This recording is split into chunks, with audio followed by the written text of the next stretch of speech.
As the so-called Great Resignation continues, companies have had to get creative with recruiting and retaining talented employees. The newest benefit some companies are experimenting with is a 4-day work week. Joining us to talk about the pros and cons are Tom Gimbel, the founder and CEO of LaSalle Network. That's a national staffing, recruiting, and culture firm.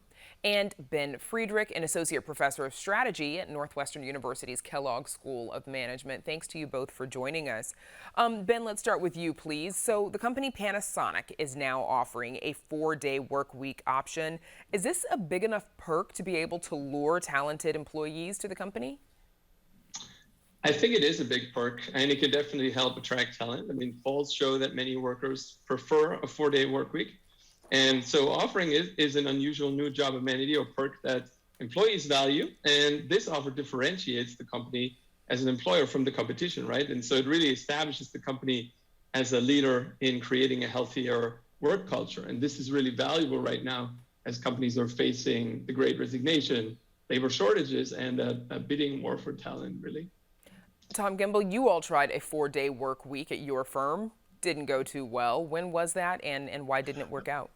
Oh, Brandis, that was a lifetime ago. That was about 22 years ago, coming out during the dot-com boom.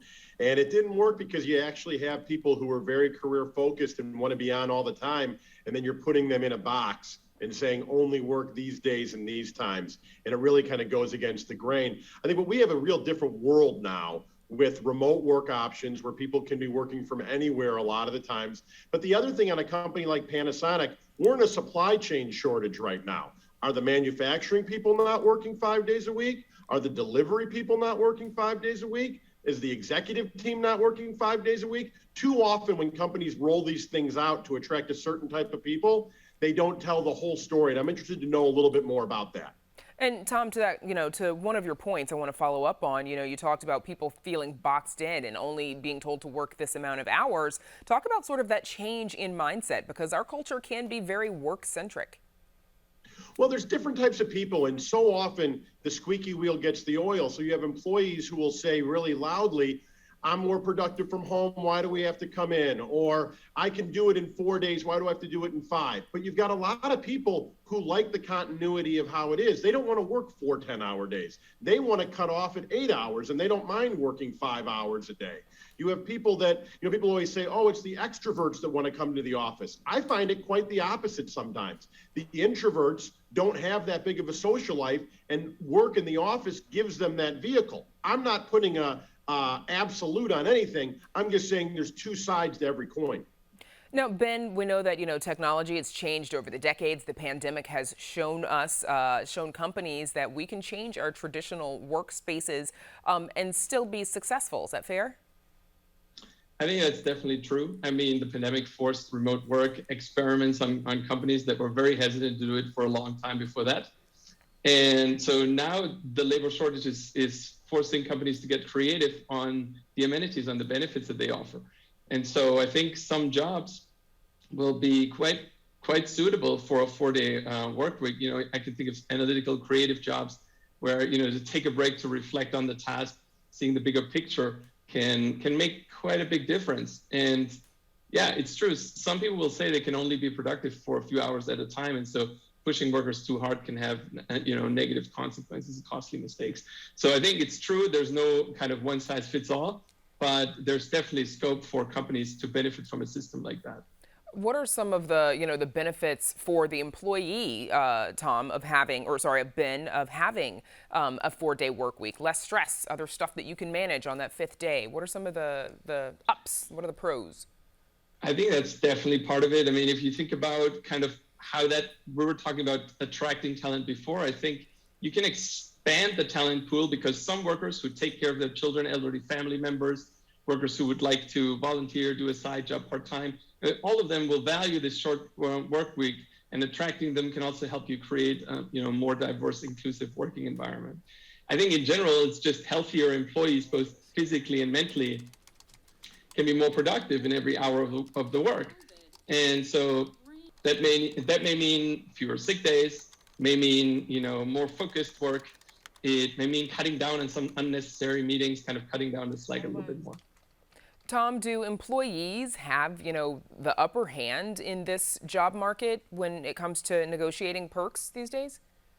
Well, right now, unemployment is at an all-time low. If you take out the hospitality sector and service sector, which has been directly hit hard by COVID, if we take that out, white-collar jobs are at an all-time low, as well as, quite frankly, blue-collar jobs, truck drivers, warehouse. We're seeing that with the shortages. So, yes, at the moment, they have the upper hand, but I think we're starting to see that with inflation setting in and that the Fed's going to raise interest rates, that there is this dynamic that we're on this teeter-totter. And if you go too far one way, it'll really swing up the other way. And we've got to be very careful. And we also have to think about employees and how hard they work and the level of contribution is that if it goes from 5 days to 4 days, then you have to say, okay, what about the person who wants to do more and work that 5th day to advance? Are they allowed to? Can they still do it? The same way an employee who stays late or comes in on the weekends. You're always going to have the naysayers that are complaining about somebody who's outworking them. And we have to be very careful that we don't set up a system that rewards mediocrity. Ben, to that end, how does this sort of flexible work week, change equity in the office? For example, maybe some people in the office getting more face time, or, the folks who are working from home aren't maybe getting the staff catered lunch, whatever it might be. I think that's definitely a concern in general. I would say that, the use of remote work throughout the pandemic has established a better system how everyone can contribute flexibly, remotely, virtually. And companies, say that hybrid is the way to go forward into the future. And so more of that new technology is ready and to go in order to also accommodate, settings like a 4-day work week where we are working more staggered across the work week. And there have always been different kinds of systems in place where people can progress in their career at different paces. And I think that's one way to address Tom's point as well. Okay. Probably the future of what hybrid work will look like. We'll have to leave it there. Tom Gimbel and Ben Friedrich, thank you both for joining us. Good to be with you. Thank you.